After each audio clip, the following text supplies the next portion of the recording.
Hello, my name is Professor Andrew Weeks and I'm a consultant obstetrician at Liverpool Women's Hospital in the UK. I want to tell you about a completely new way of treating bleeding after childbirth. You may already be aware that bleeding after a baby is born is a common issue amongst many women. But what is quite staggering is that every 10 minutes a woman will die from bleeding after childbirth somewhere in the world. Thankfully, in well-resourced health services, deaths have become extremely rare, but a major bleed still has a massive effect on recovery after childbirth and bonding with your new baby. The key factor in stopping bleeding after childbirth is to stop the blood flow through the womb. This is usually achieved with drugs such as oxytocin that contract the muscles of the womb and which in most cases blocks the blood flow. In poorer parts of the world, where most of the deaths occur, it's therefore important that we make the drug oxytocin available at all births. But oxytocin has a limited shelf life and needs to be kept in a fridge. It also has to be injected, and this means that you need clean needles. So the situation is not ideal. So what about in more affluent settings? Well, oxytocin and related drugs are a critical part of treatment, but they don't always work, especially when women have already received oxytocin during their labour, for example, to get the labour started. Oxytocin therefore cannot be the only answer. The ideal treatment for bleeding after childbirth must work quickly.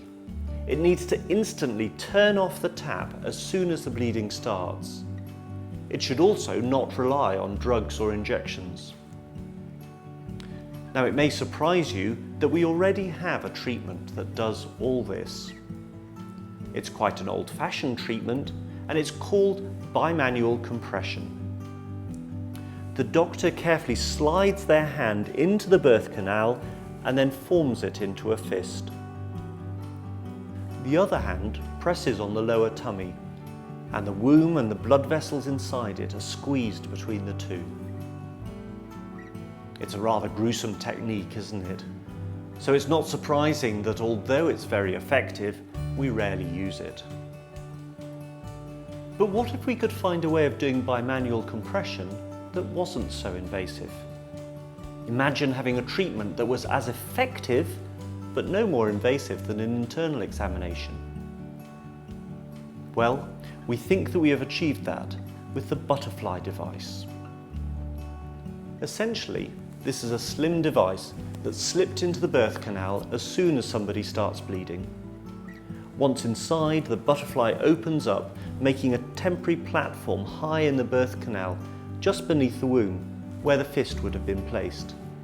The womb can then be squeezed against the Butterfly using just a single hand on the lower part of the tummy.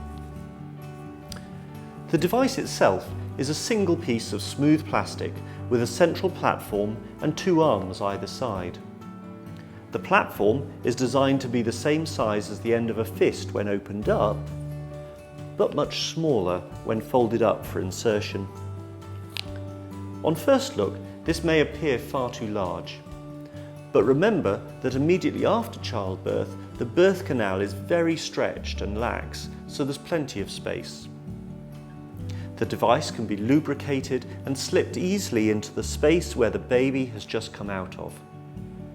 Once inside, the arms are brought together and this opens up the platform, providing a smooth surface to squeeze the womb against. To remove the device, the process is simply reversed. The Butterfly device is undergoing clinical testing right now here in Liverpool. If it's effective, then it'll be a major advance in the management of bleeding after childbirth. It will provide a way of turning off the tap whilst the drugs take effect, and this means that the mother is safe while the doctors are treating the underlying cause. In addition, we could make a version of the Butterfly that could be sterilised and reused.